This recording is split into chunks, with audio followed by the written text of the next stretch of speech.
26 February महाशिवरात्रीच्या दिवशी आपल्या प्रत्येक समस्यासाठी, व्यापारावर, आजारावर, आपल्या जीवनातील तकलीफ दूर करण्यासाठी महाउपाय. महाशिवरात्रीच्या दिवशी एक काळी मिरी आणि काळ्या तिळाचे 7 दाणे आपल्या हातामध्ये ठेवून, आपली कामना करून, मनामध्ये आपली इच्छा ठेवून भगवान शंकराच्या शिवलिंगावर अर्पण करून द्यावे. आपली मनोकामना पूर्ण होते. मुख्य शिवरात्रीला अर्पण केले तर पुढच्या महिन्यातील जी शिवरात्री येईल तोपर्यंत आपली मनोकामना पूर्ण झालेली असेल. शिवरात्रीच्या दिवशी रात्री 12 वाजता भगवान शंकरावर एक धतुरा समर्पित करावा आणि अर्धा तास तो धतुरा भगवान शंकराच्या शिवलिंगावर राहून द्यावे आणि आपण श्री शिवाय नमस्तुभ्यं मंत्राचा जप करावे. ज्या शिवलिंगावर धतुरा अर्पण केला आहे त्या मंदिराच्या बाहेर बसावे आणि श्री शिवाय नमस्तुभ्यं मंत्राचा जप करावे.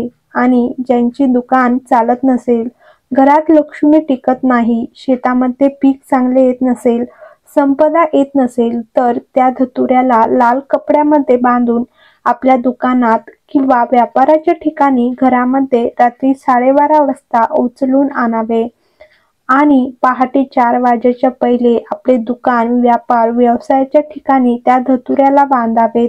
ज्या जमिनीमध्ये पीक चांगले येत नसेल त्या जमिनीमध्ये नेऊन दाबून द्यावे. आपल्याला जीवनामध्ये कधी तकलीफ भोगावी लागणार नाही. लक्ष्मी वाढत जाईल, संपदा वाढत जाईल. जो व्यक्ती जास्त आजारी राहत असेल, आजार त्याला घेरलेला असेल, तो परेशान झाला असेल तर शिवलिंगावर बोर अर्पण करावे. तर महाशिवरात्रीच्या दिवशी 7 बोरं घेऊन आपल्यावरून उतरवून दुपारी 12 वाजता भगवान शंकराच्या शिवलिंगावर अर्पण करावेत. आपला रोग मात्र 3 महिन्यामध्ये समाप्त होईल. ज्यांचा व्यापार चालत नसेल, व्यवसाय चालत नसेल, खूप जास्त कष्टमय जीवन चालू असेल, तकलीफ होत असेल तर धतुऱ्याला हळदीमध्ये बुडवून भगवान शंकराला शिवरात्रीच्या दिवशी रात्रीच्या 12 वाजता समर्पित करावे. 5-10 मिनिटांनंतर तो धतुरा वापिस उचलून आणावे आणि श्री शिवाय नमस्तुभ्यं मंत्र बोलून लाल कपड्यामध्ये बांधावे. आपल्या व्यापाराच्या ठिकाणी बांधावे. असे केल्याने आपला व्यापार मागे येणार नाही, आपला व्यापार वाढत जाईल. हा उपाय केवळ शिवरात्रीच्या दिवशी 12 वाजता करायचा आहे. नंबर 5, जर एखाद्या व्यक्तीला मोठा आजार झाला असेल आणि डॉक्टरांनी तो आजार ठीक होणार नाही सांगितले असेल, तर त्यामध्ये खूप तकलीफ असेल, तर त्याचेही वर्णन आहेत की 7 धतुरे कोणत्याही शिवरात्रीच्या दिवशी, प्रत्येक महिन्यात शिवरात्री येते तर कोणत्याही शिवरात्रीच्या दिवशी 7 धतुरे घेऊन त्यातील एका धतुऱ्याला मौली गुंडाळावी आणि चंद्रमौली भगवंताचे स्मरण करावे आणि मौली गुंडाळून घ्यावी आणि 6 धतुऱ्याला हळदीमध्ये बुडवावे. भगवान शंकराच्या शिवलिंगावर मौली गुंडाळलेला धतुरा शिवलिंगावर अर्पण करावा.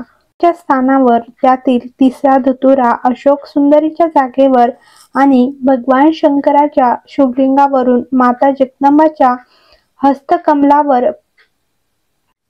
आणि भगवान शंकराच्या शिवलिंगावर माता जगदंबाच्या हस्तकमलावर 5वा धतुरा अर्पण करावा. 6वा धतुरा शिवलिंगावरून जल खाली पडत आहेत त्या ठिकाणी एक धतुरा अर्पण करावा आणि तो धतुरा अर्पण केल्यानंतर वापिस घेऊन यायचा आहे आणि अवधूतेश्वर महादेवाचे नाव घेऊन किंवा चंपेश्वर महादेवाचे नाव घेऊन त्या धतुऱ्याला, जो व्यक्ती आजारी आहेत त्याचा स्पर्श करून बेलपत्राच्या झाडाखाली जोरात नेऊन आपटायचा आहे. हळूहळू रोगामध्ये आराम मिळायला प्रारंभ होतो. औषधं हळूहळू समाप्त होतात आणि व्यक्ती स्वस्थ होतो. हा उपाय केवळ शिवरात्रीच्या दिवशीच केला जातो. 12 महिने शिवरात्री येते. आपण कोणत्याही शिवरात्रीच्या दिवशी करू शकतो.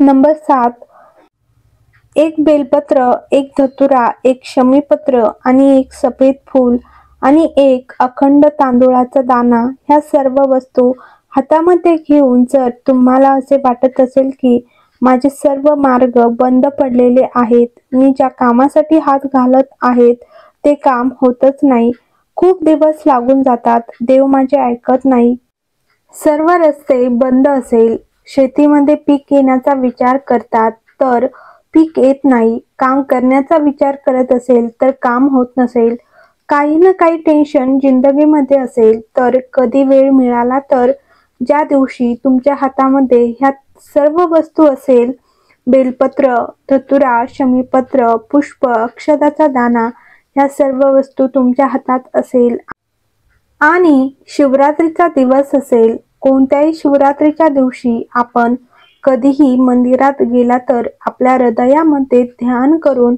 त्रिपुरारी नावाचे स्मरण करून भगवान शिवाला आपल्या मनातील सांगून त्या वस्तू समर्पित करून द्याव्या.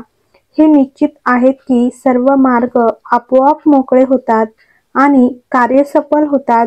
त्रिपुरारी नाव सुख देणारे असते. नंबर 8, जॉब लागत नसेल, सिलेक्शन होत नसेल तर एक बेलपत्र आणि 7 तांदूळाचे दाणे, बेलपत्राच्या मधल्या पानावर 7 तांदूळाचे दाणे ठेवावेत आणि एक घासलेले चंदनाची, पिवळ्या चंदनाची गोळी घासून त्याची गोळी बनवावी, तिला शिवपिंडीसारखा आकार द्यावा, शिवलिंगासारखी आकार बनवून त्या तांदूळाच्या दाण्यावर ठेवावी, घरामध्ये एका जागेवर ठेवून त्याचे पूजन करावे. घरातील आपल्याजवळ जीही सामग्री असेल, रोली, चंदन, त्यांनी पूजा करावी, दिव्याने आरती करून तसेच तसे ते बेलपत्र धरून शिवलिंगावर अशोक सुंदरीच्या जागेवर ठेवावेत आणि बेलपत्राची दांडी जलाधारातून जल खाली पडते